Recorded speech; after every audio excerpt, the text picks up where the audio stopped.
ভাই রে ভাই, মোবাইলে আজব একটা সেটিংস। আপনার মোবাইলে যেই ফোন করবে তার নাম বলে দিবে, আর কষ্ট করতে হবে না ভাই।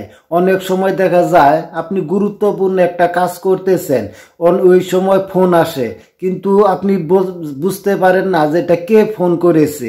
তাই দৌড়াই আইসা দেখেন অফিস থেকে ফোন করেছে, তখন দূর মনটাই খারাপ হয়ে যায়। আর যদি আপনি এই সেটিংসটা করে রাখেন তাহলে অবশ্যই বুঝতে পারবেন কে ফোন করেছে। যে ফোন করবে তার নাম বলে দিবে, তখন আপনি বুঝতে পারবেন যে ফোনটা আসলে গুরুত্বপূর্ণ কিনা, রিসিভ করার জন্য যাইতে হবে কিনা বা রিসিভ করতে হবে কিনা। যদি রিসিভ করার মতো না থাকে তাহলে আপনি আপনার গুরুত্বপূর্ণ কাজ করতে পারেন। ভাই সত্যি কথা, বিশ্বাস করেন, এই সেটিংসটা করার ফলে আপনার অনেক উপকার হবে। আপনাকে আর দৌড়াই আসতে হবে না গুরুত্বপূর্ণ কাজ রেখে। অফিস থেকে ফোন আসলেও বলে দিবে অফিস থেকে ফোন আসছে।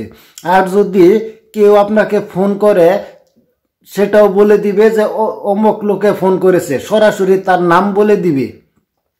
তবে দেরি না করে ভাই চলে যাই আমরা মোবাইল স্ক্রিনে। কিভাবে এই আজব সেটিংসটা চালু করে রাখবেন আপনার হাতের মোবাইলে, তাহলে দেরি না করে চলেন বন্ধুরা মোবাইল স্ক্রিন।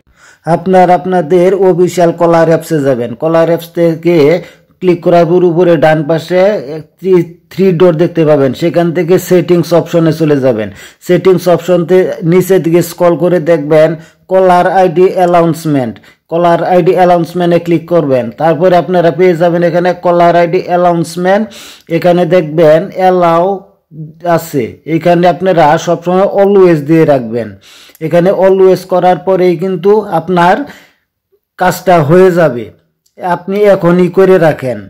যদি ভিডিওটি ভালো লাগে তাহলে অবশ্যই একটা লাইক করবেন, আপনার গুরুত্বপূর্ণ মন্তব্য কমেন্ট করে জানাবেন এবং শেয়ার করে দিবেন।